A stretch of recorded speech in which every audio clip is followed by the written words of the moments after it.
Iya, ijtihad politik atau eksperimen politik yang dilakukan PSI ini, Mas Budiman, saya melihat mungkin terinspirasi dari Demokrat dan PD Perjuangan. Kita tahu PDIP ada figur Ibu Mega, kemudian ada SBY di Demokrat. Apakah itu bisa dikapitalisasi atau Jokowi efek ini berpengaruh sejauh apa? Nah, tetapi jangan lupa ada perbedaan yang mendasar bahwa Demokrat itu didirikan SBY, kemudian PDIP dan Megawati itu ketika mereka belum jadi presiden dan kemudian menjadi presiden. Sementara di PSI saat ini Pak Jokowi, ini faktor pertama, itu bukan presiden lagi, mantan presiden. Jadi agak berbeda. Itu menjadi tapi masih powerful ya? Tidak sepenuhnya, tidak lagi saya kira dibandingkan presiden akan menuju. Tetapi memang kalau kita bedah sedikit yang dimiliki modal politik yang mungkin diharapkan oleh PSI dari Jokowi. Pertama, Jokowi tentu masih punya popularitas. Ketika dia berhenti jadi presiden, itu posisi approval ratingnya, tingkat kepuasan relatif tinggi. Yang kedua, kita tahu Jokowi juga bisa dikatakan memiliki jejaring politik. Kemudian memiliki basis mesin politik seperti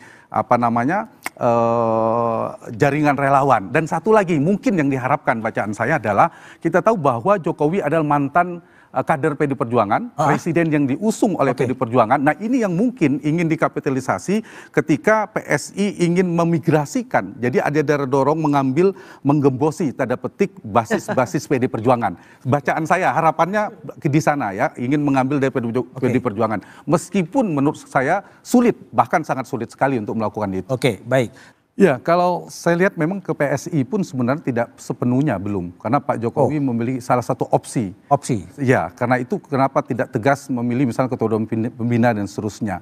Tetapi saya melihat, saya ingin jawab pertanyaan Mas Budiman tadi. Satu, soal DNA politik Pak Jokowi. Jokowi itu DNA politiknya ya sekitar sana. Spektrum ideologinya kalau kita buat dari nasionalis ke islamis, dari kiri ke kanan, PD Perjuangan dan PSI itu paling kiri. Nah, karena itu Pak Jokowi dengan DNA politiknya memang lebih cocok di sana. Yang kedua, dari struktur kekuasaan di PSI itu tidak ada figur yang kuat secara eksternal.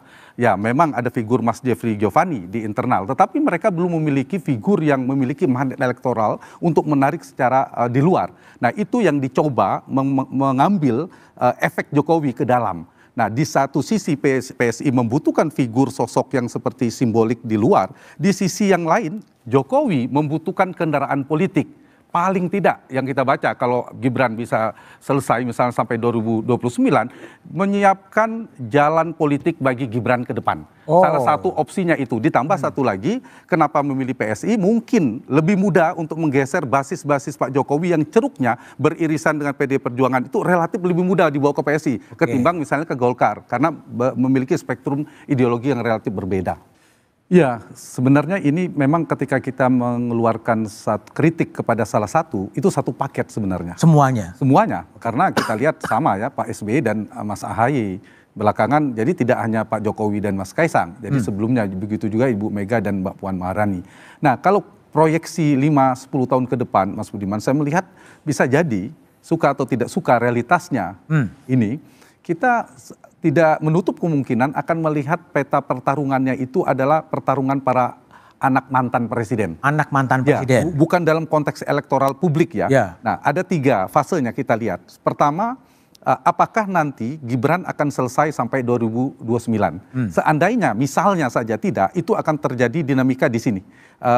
Proses isu-isu pemakzulan, ada dinamika politik di MPR. Itu satu. Yang kedua, nanti di 2029, tiga yang kita kelompokkan 3 politik kekerabatan tadi, ini bisa jadi pertarungan ingin berebut menjadi cawapresnya Prabowo Subianto. Itu per hari ini sudah mulai membidik. Bagaimana Pak Jokowi ingin memasangkan tetap Mas Gibran di periode kedua, tidak tutup kemungkinan yang dulu sempat disebutkan berpasangan dengan Mbak Puan itu sedang akan diupayakan juga, sedang diupayakan termasuk Pak SBY. Jadi akan bertarung itu 3 anak mantan presiden, kingmakernya, orang-orang kuatnya berada di belakangnya juga adalah para mantan presiden ini. Dan satu lagi bisa jadi sampai 2034 pasca saya mengasumsikan Pak Prabowo selesai 10 tahun misalnya saja. Itu 2034 mereka akan mencapres cawapres di luar nama-nama yang lain tentunya. Nah, ini yang saya kira kemungkinan akan terus presidensialisasi partai politik, personalisasi partai politik itu terjadi. Di saat yang sama kita menginginkan demokratisasi, institusionalisasi partai, tetapi terjerembabnya party ID kita semakin melemah, tapi figur ID dalam tanda petik yang menguat. Makin menguat. Itu kalau dalam perspektif demokrasi kemunduran, demokrasi lebih langsung ya. Ya, memang kalau bicara partai politik seperti paradok demokrasi. Kita tahu partai politik adalah lembaga inti demokrasi, instrumen utama demokrasi. Tetapi di saat yang sama, justru demokratisasi itu kadang yang paling tidak ada kita lihat di lembaga partai politik. Misalnya soal keterputusan antara arena kaderisasi dan rekrutmen politik. Tiba-tiba jadi calegnya siapa? Publik datang, pemilih datang ke bilik suara itu kan memilih nama yang sudah ditentukan. Ada seleksi, ada eleksi. Kita itu hanya terlibat di election. Seleksinya semuanya sepenuhnya di partai politik. Nah, bagaimana prosesnya itu tidak ada demokratisasi. Menentukan capres, kita menunggu jam-jam terakhir bagaimana partai berapa segelintir orang menentukan siapa capresnya. Ditambah proses mengambil keputusannya itu kan sangat bukan hanya oligarkis, tapi sangat personalisasi. Untuk menyelesaikan urusannya, ini di Indonesia ini kita lihat kan ada di Senayan, DPR. Padahal jangan-jangannya 7 orang untuk menyelesaikan urusan. Ketua umumnya. Karena itu memang harus ada agenda demokratisasi total. Sistem berdemokrasi kita dimulainya dari mana? Kalau bicara dari partai politik. Persoalannya kalau memulai dari partai politik kan dari regulasi tadi Mas Budiman katakan yang harus dari DPR dan pemerintah. Siapa isinya? Partai politik. Jadi semua muara rekrutmen politik itu ada di partai politik.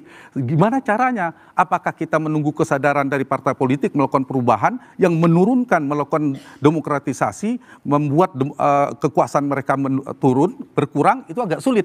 Nah, jalan salah satunya saya setuju ada 2 jalan. Satu, dorong undang-undang demokratisasi itu paket undang-undang partai politik, bagaimana dipaksa partai politik dalam rekrutmen caleg-calegnya harus melibatkan pemilih. Bagaimana menentukan capres harus melibatkan pemilih, konvensi misalnya di beberapa partai. Sisi yang lain perlu dari bawah. Saya setuju misalnya untuk dipertimbangkan petisi. Di beberapa negara misalnya di Eropa ada tidak harus demokrasi perwakilan sepenuhnya, tapi bisa juga langsung. Di mana bisa melakukan petisi untuk mengajukan undang-undang, membatalkan orang yang sedang duduk di DPR. Jadi perlu dipertimbangkan untuk dibuat sebuah regulasi.